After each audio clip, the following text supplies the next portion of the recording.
When you think of graffiti, you might not think of pre-planned, larger-than-life works of art.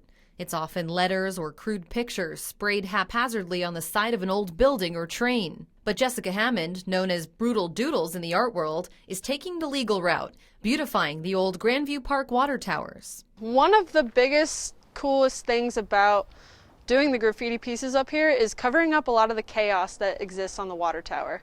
There's a lot of profanity, there's a lot of immaturity, a lot of kids that just want to come up here with a Sharpie and write on the wall, which doesn't look very good. These water towers are more than 100 years old, and for the past few years, the city gave permission for artists to paint there, specifically ahead of the July 4th holiday. The tradition was that every year right before Saturday in the Park, they would come up and add new pieces and clean it up and make it look really nice before Saturday in the Park. But the writing's on the wall. The old concrete vessels will be reduced to rubble soon. Still, Jessica said she felt moved to cover up the ugly phrases with a fresh coat of creative paint.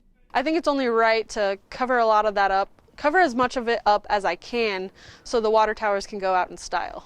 The cool thing about knowing that it's temporary is there's no pressure to be perfect.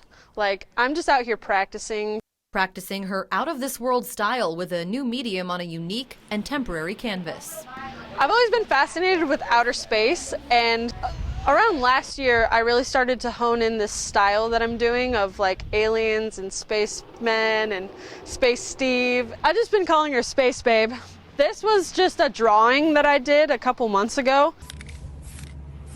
I'm really not that used to the spray painting yet. That's why I have all these drips that appear. That's not really intentional, but I mean, I think it looks cool anyway.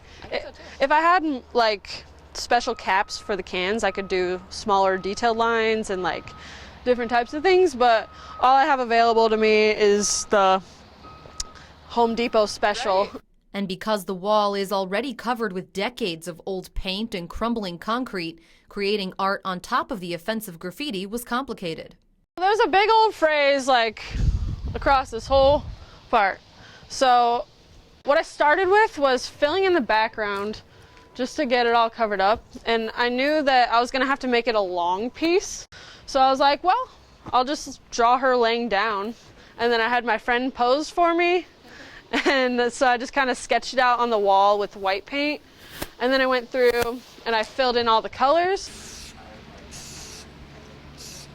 In the future, Jessica says she hopes the city allows graffiti artists the same liberty. I would hope that when the new towers are built, however long that takes, maybe a couple of years, that they would open it up for people to paint again, because I think it's a really cool thing about Sioux City that this is available to us. So until Space Steve and Jessica's other cosmic creations come tumbling down, they'll stand as a short-term reminder to visitors of the park to keep their community clean and beautified. I was actually blown away by how much attention I got for this, because this was just something fun that I wanted to do with my buddies. I'm not getting paid for it. I invested all the money in the paint. It was really cool how much love I got from the community just for coming out here and having fun with my friends.